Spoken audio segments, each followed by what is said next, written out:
Doctor Kamran हमारे साथ Europe से, हॉलैंड से मौजूद हैं। डॉक्टर कामरान साहब हमारे साथ मौजूद हैं। डॉक्टर साहब बहुत शुक्रिया आपका। डॉक्टर साहब आप बताइएगा, पाकिस्तान के अंदर कोरोना मुकम्मल तौर पर कामयाबी डिक्लेयर हुई। यूनाइटेड नेशन के अंदर वजीर आजम ने तकरीर की, बताया भी कि किस तरह हमने स्मार्ट लॉकडाउन किया, माइक्रो लॉकडाउन करने जा रहे हैं। अब स्कूल कॉलेजेस दोबारा से खुलना शुरू हो गए।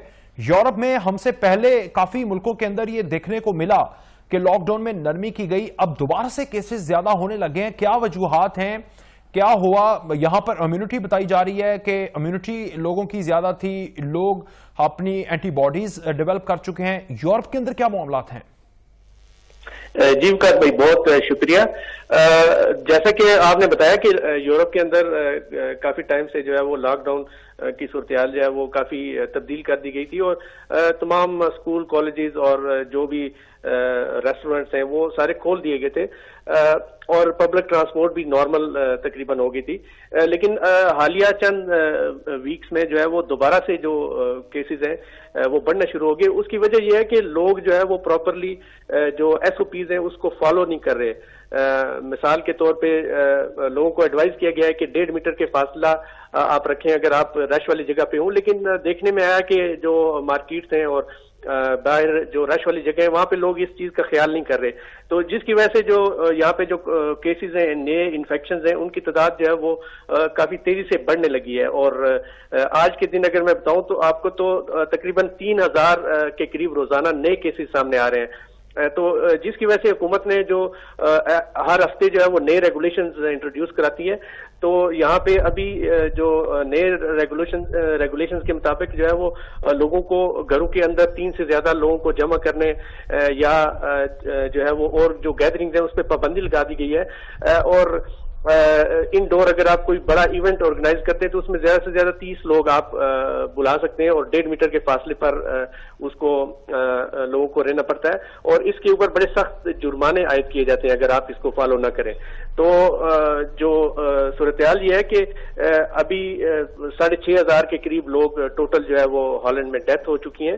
तो अभी हुकूमत जो है वो सोच रही है दोबारा, लेकिन जो स्मार्ट लॉकडाउन जिस तरह का पाकिस्तान में प्राइम मिनिस्टर ने इंट्रोड्यूस कराया था, तो उस तरह का लॉकडाउन शेंजियन जोन के जो इंटर कोऑर्डिनेशन कंट्रीज हैं उनके राब्ते मुनक़ता दोबारा से हुए या वो बहाल हो चुके हुए हैं, वो दोबारा बंद नहीं किए? जो ट्रांसपोर्ट है या फिर हवाई सफर है शेंजियन जोन के अंदर, वो ऐसे है कि वो कंट्री टू कंट्री है, हर कंट्री के लिए डिफरेंट रेगुलेशंस हैं। ये नहीं है कि राब्ते तो खुले हुए हैं, लेकिन जो ट्रैवल एडवाइजरी है उसके मुताबिक इंतहाई जरूरी जो है वो ट्रैवल जो है वो एडवाइज किया गया है। मुझे लास्ट में आप सही कह रहे हैं, मुझे लास्ट में ये बता दें कि क्या जो पाकिस्तान के साथ दोबारा से रवाबित शुरू होने जा रहे थे, पाकिस्तान के वजीर आजम ने विक्ट्री डिक्लेयर की, बताया यूनाइटेड नेशन को इजलास के दौरान कि पाकिस्तान ने कामयाब कोरोना के केसेस को देखा है, पाकिस्तान ने कंट्रोल किया है और पाकिस्तान ख्वाहा था कि यूरोप से हमारे फजाई राब्ते दोबारा से बहाल होंगे, अभी तक बहाल नहीं हुए। आप एम्बेसी को भी कवर करते रहे, क्या इंफॉर्मेशन है, क्या दोबारा बहाल हो सकते हैं या अभी यूरोप खुद बड़ा फंसा हुआ है? नहीं, मेरा ख्याल है अभी मुस्तकबिल करीब में ऐसा कोई इम्कान नहीं है, क्योंकि इवन यूरोप के अंदर ममालिक के दौरान कुछ मुल्कों से इवन क्वारंटीन करना पड़ता है अगर आप वहां से ट्रैवल करके हैं। तो मेरा ख्याल है पाकिस्तान या EU के बाहर जितने भी ममालिक हैं उससे फजाई राब्ते नॉर्मल होने का फिलहाल कोई इम्कान नहीं है। जो वहां पे लोग फंसे हुए हैं या हॉलैंड के नेशनल हैं या यूरोपियन नेशनल हैं, उनको तो उनका आना जाना तो लगा रहेगा, लेकिन नए वीजे जारी करना या नए लोगों को का आना, इसका मुस्तकबिल करीब में कोई इम्कान नहीं है। बहुत शुक्रिया डॉक्टर कामरान साहब, आप हमारे साथ मौजूद थे। डोनाल्ड ट्रंप को भी कोरोना हो चुका है, हम अमेरिका जाएंगे और वहां से हमारे साथ डोनाल्ड ट्रंप के एडवाइजर मौजूद होंगे। अमेरिकी सदर डोनाल्ड ट्रंप और उनकी अहलिया मेलानिया में कोरोना की तशखीस के बाद सदारती उम्मीदवार जो बाइडन में भी मोहलिक वायरस के मुमकिना मुंतकिली के खतरात सामने आए हैं। गैर मुल्की खबरसां इदारे की रिपोर्ट के मुताबिक 2 रोज कबल डोनाल्ड ट्रंप और अमेरिका के साबिक नायब सदर जो बाइडन के दरमियान सदारती मुबाहिसा हुआ था और उस दौरान दोनों रहनुमाओं के मुंह पर मास्क नहीं थे। अमेरिकी सदर में कोरोना की तशखीस के बाद यह इम्कान जाहिर किया जा रहा है कि जो बाइडन में भी मोहलिक वायरस में हो सकता है, ताहम असल हकीकत कोरोना टेस्ट के बाद ही सामने आएगी। रिपोर्ट के मुताबिक गूगल के सर्च इंजन पर सारिफीन जो बाइडन में कोरोना से मुतालिक ही तस्दीक करना चाह रहे हैं कि आया उनमें भी मोहलिक वायरस की मुंतकिली हुई है, ये खबर तो शाया नहीं हुई जो गूगल के ऊपर ये सर्च किया जा रहा है, तो इसलिए जो बाइडेन को इस खबर के साथ सर्च करने के लोगों की काफी बड़ी तादाद है। यही वजह है कि ये मौजू गूगल पर ट्रेंड कर रहा है। अमेरिकी सदर डोनाल्ड ट्रंप ने ट्वीट कर बताया कि उनका और उनकी बीवी मेलानिया का कोरोना टेस्ट मस्बत आ गया है। कोरोना पॉजिटिव होने के बाद अमेरिकी सदर और उनकी अहलिया क्वारंटीना में चले गए।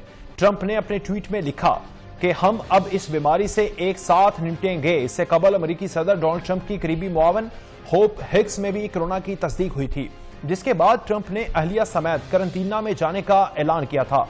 अमेरिकी सदर डोनाल्ड ट्रंप और उनकी अहलिया मेलानिया में कोरोना की तशखीस के बाद सदारती उम्मीदवार जो बाइडेन में मोहलिक वायरस के मुमकिना मुंतकिली के खतरात सामने आए हैं। अमेरिका में खासी हद तक इस वबा को कंट्रोल कर लिया था, लेकिन उसके बाद अब फिर वहां पर सदारती उम्मीदवार मौजूदा सदर, उनकी बीवी और उनकी एक मुशीर के अंदर कोरोना वायरस की तस्दीक हो चुकी है। अब अमेरिका इसको कितना सीरियस लेगा? साजिद तारिक साहब, मुशीर डोनाल्ड ट्रंप हमारे साथ मौजूद है, बहुत शुक्रिया। साहिब साहब, डोनाल्ड ट्रंप को, उनकी अहलिया को और उनके एक मुशीर को कोरोना वायरस हो चुका है। आप महफूज हैं? आप भी बड़े क्लोज हैं डोनाल्ड ट्रंप के।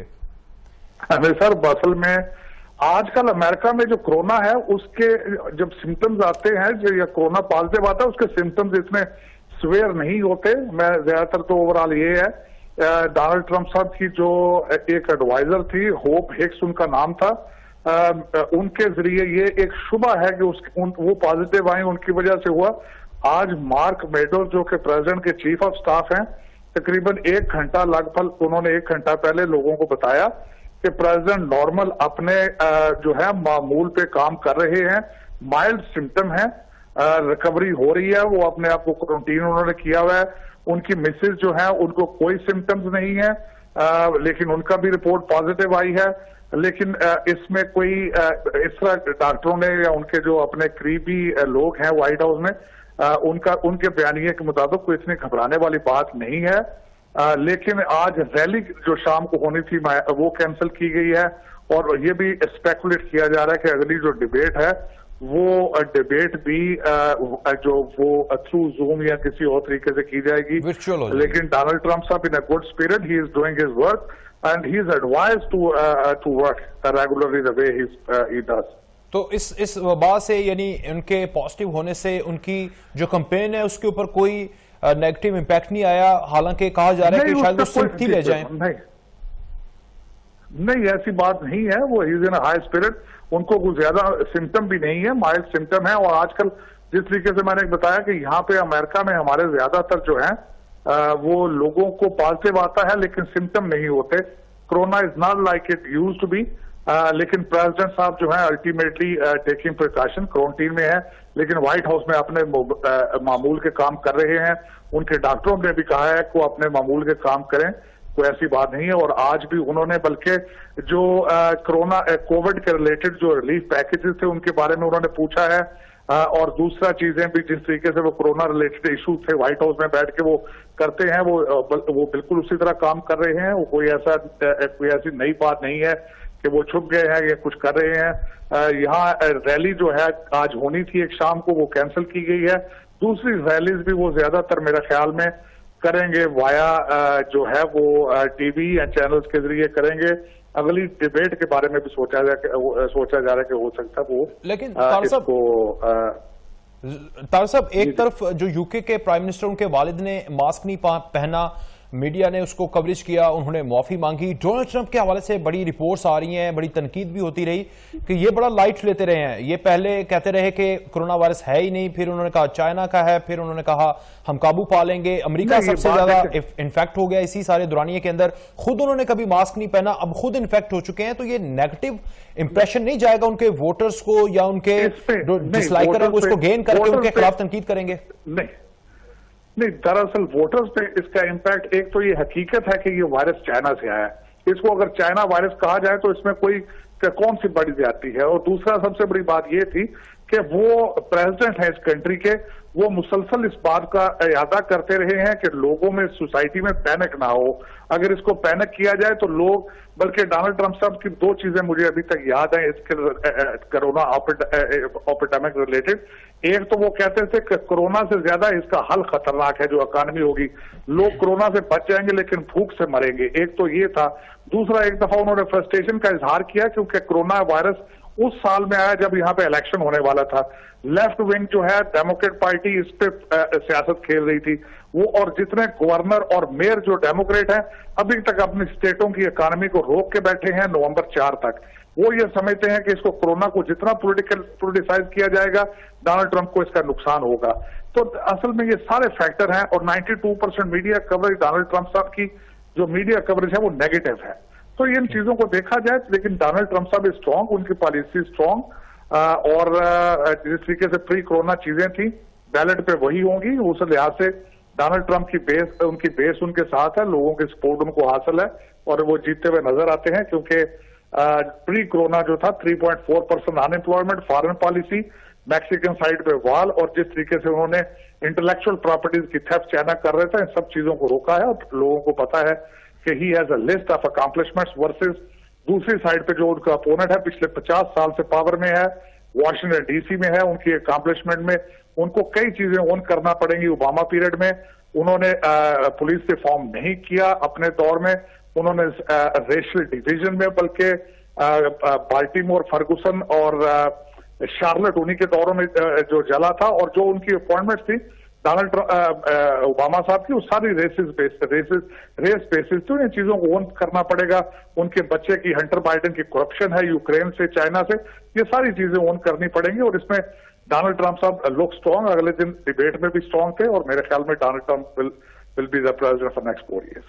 बहुत शुक्रिया साइतार साहब। मशीर अमरीकी सदर, आप कह रहे हैं कि Donald Trump will be the next president of United state. उनकी जो पॉलिसीज हैं वो उसमें खासे कामयाब नजर आ रहे हैं। आज आखिर में आपको बताएं कि पाकिस्तान समेत पूरी दुनिया के अंदर अदम तशद्दुद का आलमी दिन मनाया जा रहा है। यानी कि अदम तशद्दुद से मुराद है कि इस दिन में आगाही पैदा करना कि दुनिया के अंदर जिन कौमों के ऊपर तशद्दुद हो रहा है, अगर हम देखें सीरिया के अंदर, पैलेस्टाइन के अंदर यानी फ़लस्तीन के अंदर, वहां पर मुसलमानों के साथ तशद्दुद हो रहा है, सीरिया के अंदर तशद्दुद हो रहा है। इवन बहुत ज़्यादा अरब कंट्रीज़ जो इस वक्त जंग की लपेट में हैं वहां पर तशद्दुद हो रहा है। लेकिन ऑक्युपाइड सीरिया जिस तरह इंटरनेशनल ताकतों के हाथों में है, वहां पर मुसलमानों के साथ तशद्दुद हो रहा है। फ़लस्तीन में जो इसराइल के काबिज़ है वहां पर बड़ा तशद्दुद हो रहा है, उनके हकूक़ को सलब किया जा रहा है। म्यांमार को नहीं भूला जा सकता, वहां पर मुसलमानों के साथ जिस तरह तशद्दुद हुआ, जिस तरह उन्हें मुल्क बदर कर दिया जाता है, वो लहरों की जद में आकर मर जाते हैं। और इसी तरह फिर सबसे बड़ा तशद्दुद जो आए दिन बढ़ता जा रहा है, जो दो बड़ी आलमी ताकतें यानी एटमी पावर्स के दरमियान है मसला, वो है मसला कश्मीर। वहां पर भी आए दिन तशद्दुद बढ़ता जा रहा है, और वहां पर आए दिन जो है रोज बरोज मुसलमानों के साथ जुल्म होता जा रहा है। इंडिया जो इस वक्त मरकज बना पड़ा है मुसलमानों के खिलाफ, हिंदुत्व सोच को लेकर वहां पर मुसलमानों के साथ जुल्म किया जा रहा है, नए कवानीन लाए जा रहे हैं। बाबरी मस्जिद का कल जिस तरह फैसला आया जो सरेआम नजर आ रहा है, 32 के करीब मुलजमान उनको बरी कर दिया गया। तो ऑक्युपाइड वहां पर सुप्रीम कोर्ट है, ऑक्युपाइड हुकूमतें हैं पूरी दुनिया के अंदर, सीरिया से लेकर पैलेस्टाइन, म्यांमार और फिर हिंदुस्तान के अंदर, कश्मीर के अंदर, सब जगह पर जुल्म हो रहा है। अदम तशद्दुद के हवाले से आगाही तो है, लेकिन कोई हिकमत अमली या फिर सही तरह से ग्राउंड के ऊपर कोई काम इंटरनेशनल पावर या यूनाइटेड नेशन कर रही है। राना बशारत अली खान साहब मेरे साथ मौजूद हैं, बहुत शुक्रिया। राना बशारत अली खान साहब, हम मुख्तलिफ डेज को मनाते हैं, कभी लेबर डे को मना लेते हैं, लेबर डे आता है, हम सारा साल जो लेबर है उसका इस्तेहसाल करते हैं पूरी दुनिया के अंदर, फिर एक दिन उनका मनाकर छुट्टी करते हैं। इसी तरह कश्मीर के हवाले से पाकिस्तान कश्मीर का डे मनाता है, क्या पॉलिसी है आप सबके सामने है। अदम तशद्दुद का आलमी दिन मना रहे हैं, तशद्दुद हो रहा है, आज भी इंटरनेशनल अखबारें उठा के दे रहे हैं, गल्फ से लेकर कश्मीर और म्यांमार की अखबारों को उठाकर देख लें, हजारों केसेस आपको ऐसे मिलेंगे, सिर्फ ये दिन मनाने के लिए रह गए हैं। अस्सलाम वालेकुम वालाना साहब, सबसे पहले तो हमें ये देखना है कि ये 2 अक्टूबर का जो दिन हम अदम तशद्दुद के हवाले से बनाया जाता है, ये सबसे बड़ी ज्यादती तो आज का दिन मुकर्रर करना है अदम तशद्दुद के हवाले से, क्योंकि आज के दिन की जो निस्बत है वो महात्मा गांधी की सालगिरह के दिन की निस्बत से इस दिन को मनाया जाता है।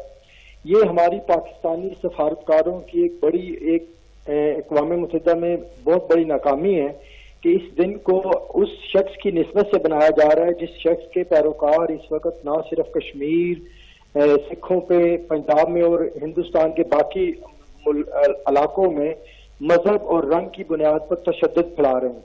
इसको गांधी जी की निस्बत से देना ही सबसे बड़ी जाती है। इस दिन को उस दिन से निस्बत नहीं देनी चाहिए थी, लेकिन ये पाकिस्तान की खारजा। लेकिन हमारे वजीर आजम राना साहब, हमारे वजीर आजम इससे डिफर करते हैं आपके इस पॉइंट से। वो कह रहे हैं कि गांधी नेहरू के नजरिए से आज का जो आरएसएस का नजरिया बिल्कुल डाइवर्ट है, इख्तलाफ है, बिल्कुल मुख्तलिफ है। ये हमारे वजीर आजम कह रहे हैं, जो आप कह रहे हैं ना। देखिए जो गांधी जी के पैरोकार रहे पिछले 70 साल में, वो भी हुकूमत में रहे इंडिया में, उन्होंने भी कश्मीर के बारे में या पंजाब के बारे में या बाकी अक़लियतों के बारे में कोई नरम गोशे नहीं रखते।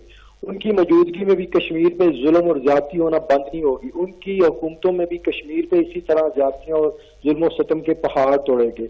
अगर हम इस दिन को सिर्फ किसी एक वैसी अदम तशद्दुद के हवाले से बनाते तो हम बड़े मान से बना सकते थे, लेकिन आज के दिन, जैसे आपने अपने इंट्रो में कहा, आज के दिन भी कश्मीर में सैकड़ों बच्चियों पे ज्यादती और जुल्म हो रहा है। पिछले 70 साल से कश्मीर में हजारों लोग शहीद हो रहे हैं।